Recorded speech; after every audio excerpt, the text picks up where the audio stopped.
ఒక టన్ను బొగ్గు యావరేజ్గా 4,800 రూపాయలు ఉంటే కోల్ ఇండియాలో 3,000 రూపాయల వరకు ఉంది. అంటే సుమారు 1,800 రూపాయలు ఎక్కువ ఉన్నది అక్కడ. కానీ ఇప్పుడే కాదు, గత 20-30 సంవత్సరాలుగా కూడా కోల్ ఇండియా కంటే సింగరేణిలో ఎక్కువ ఉన్నది. కానీ ఇప్పటివరకు ఎందుకు ఈ ప్రాబ్లం రాలేదంటే, కోల్ ఇండియా నుంచి ఇక్కడికి బొగ్గు రావాలి దక్షిణాది ప్రాంతానికంటే ట్రాన్స్పోర్టేషన్ ఎక్కువ పడేది.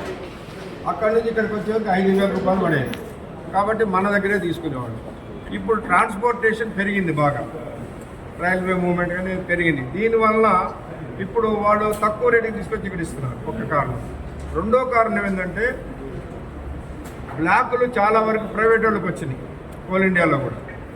వాళ్ళు తీసిన తర్వాత వాళ్ళు ఇంకా తక్కువ రేటుకి ఇస్తున్నారు. ఎందుకంటే వాళ్ళు ఇచ్చే జీతాలు చాలా తక్కువ ఉంటాయి. ఇక్కడ మన దగ్గర కాంట్రాక్ట్ కార్మికులకి ఎట్లా జీతాలు ఇస్తున్నారు, వాళ్ళు ఆ జీతాలు ఇస్తారు. దానివల్ల వాళ్ళ కాస్ట్ తగ్గుతుంది. కాబట్టి వాళ్ళు తక్కువ రేటుకి ఇవ్వగలుగుతారు. మన దగ్గర అది సాధ్యం కాదు. కాబట్టి మనం ఇవాళ సర్వైవ్ కావాలంటే ఒకటి మన ప్రొడక్షన్ పెంచుకోవాలి.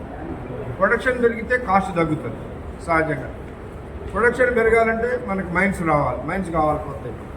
కాబట్టి దాని కొరకు కొత్త మైన్స్ వస్తే సింగరేణి సర్వైవ్ అయితే, లేకపోతే లేదని చెప్తున్నాం ఒక కారణం. రెండోది ఏంటంటే, కోల్ ఇండియాకి మనకి డిఫరెన్స్ ఏంటంటే, కోల్ ఇండియాలో ఫర్ ఎగ్జాంపుల్ ఒరిస్సా లాంటి మహానది కోల్ ఫీల్డ్స్ కావచ్చు, ఛత్తీస్గఢ్ రాష్ట్రాల్లో కావచ్చు, అటువంటి చోట్ల ఒక టన్ను మట్టి తీస్తే దాదాపు 5 టన్నులు 6 టన్నులు బొగ్గు దొరుకుతుంది. స్ట్రిప్పింగ్ రేషియో చాలా తక్కువ ఉంటుంది. మన దగ్గర వచ్చేసేవరకు సుమారుగా 8 టన్నులు నుంచి 10-12 టన్నులు మట్టి తీస్తేనే 1 టన్ను బొగ్గు దొరుకుతుంది. దానివల్ల కూడా వాళ్ళ కాస్ట్ తక్కువ పడుతుంది. ఇన్ని కారణాలు ఉన్నాయి. సరే, ఏదేమైనప్పటికీ ఇవాళ మనం బిజినెస్ దీనిలో మన కంపెనీ సర్వే కావాలంటే కాస్ట్ తగ్గించుకోవాలి, తర్వాత మనం ప్రొడక్షన్ పెంచుకోవాలి. ఇది ఒకటే మార్గం.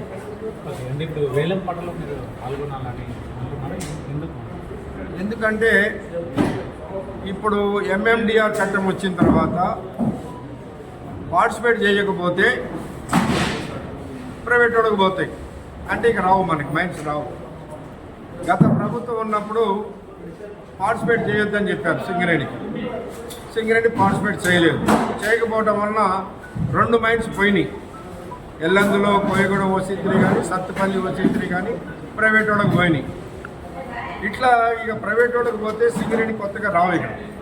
కాబట్టి పార్టిసిపేట్ చేయాలి. రెండోది ఏంటంటే, పార్టిసిపేట్ చేయడం వల్ల ఒకవేళ మనకి నష్టం జరుగుతుంటే వ్యతిరేకించవచ్చు, కానీ నష్టం లేదు. పార్టిసిపేట్ చేస్తే